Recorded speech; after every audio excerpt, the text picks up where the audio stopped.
नमस्कार मित्रांनो, स्वागत आहे आपल्या किसान राजा यूट्यूब चॅनलमध्ये. चॅनलच्या माध्यमातून आपल्यासाठी घेऊन आलो आहे मोठी अपडेट. सर्वसमावेशक पीक विमा योजना खरीप रब्बी हंगाम 2024-25 राज्य हिस्सा जाहीर सरकारी जी.आर झालेला आहे आणि येत्या काही दिवसामध्ये सर्व शेतकऱ्यांच्या खात्यामध्ये पीक विमाची जी ₹1 पीक विमाची जी काही उर्वरित रक्कम आहे, अग्रिमची 25% रक्कम आलेली होती, उरलेली 75% रक्कम ही सर्व शेतकऱ्यांच्या खात्यामध्ये जमा होणार आहे. सरकारने सरकारचा हिस्सा जाहीर केलेला आहे.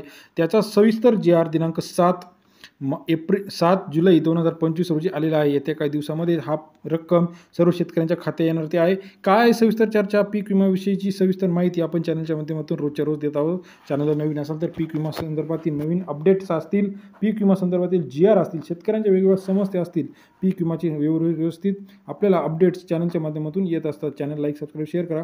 बघा, पीक विमा ही सरकारची अतिशय क्रांतिकारी योजना आहे. ₹1 पीक विमा ही सर्व शेतकऱ्यांसाठी अतिशय उपयोगी योजना सरकारने आणलेली आहे.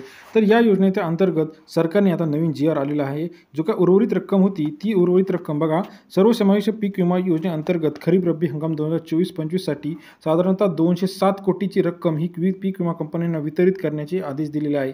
पीक विमा कंपन्यांना सरकार ही पैसे देणार आहे. शासन निर्णय 7 जुलैचा जी.आर आपल्याकडे आहे. बघा, राज्यात सर्वसमावेशक पीक विमा योजना संदर्भात मान्यता देण्यात आलेली आहे.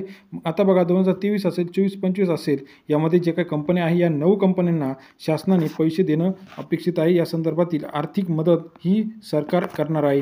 याच्या संदर्भातील बघा, संदर्भ क्रमांक 3 अन्वये 2024-25ची 417 कोटीची रक्कम ही अग्रिमच्या स्वरूपात दिलेली होती.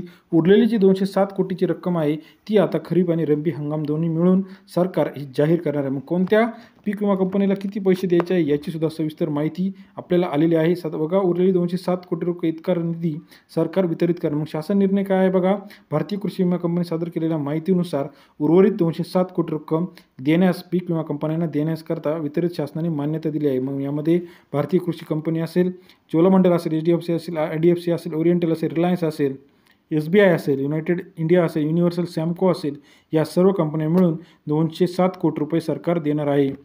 म्हणजेच उर्वरित जो काही पीक विमाचा हप्ता होता, आता हा हप्ता शेतकऱ्यांना येण्यास याच्यामध्ये कोणतीही अडचण राहिलेली नाही. संदर्भात व्यवस्थित माहिती या जी.आरमध्ये दिलेली आहे. हा जी.आर आपल्याला जी.आर या संकेतस्थळावरती उपलब्ध आहे, www.maharashtra.gov. म्हणजेच उरलेली जी काही रक्कम आहे ती आता लवकर शेतकऱ्यांच्या खात्यावरती येणार आहे. पीक विमा संदर्भातील लेटेस्ट अपडेट अशी आहे की अग्रिमचे हप्ता आलेला होता त्या शेतकऱ्यांना उरलेला 75% हप्तासुद्धा लवकरात लवकर जमा होणार आहे. पीक विमाची लेटेस्ट अपडेट जाणून घेण्यासाठी, पीक विमाची लेटेस्ट माहिती बघून घेण्यासाठी चॅनलला नवीन असाल तर लाईक, सबस्क्राईब, शेअर करा. अधिक माहितीसाठी लाईक, सबस्क्राईब, कमेंट करायला विसरू नका. व्हिडिओ आवडल्यास लाईक, सबस्क्राईब, शेअर करा. धन्यवाद मित्रांनो.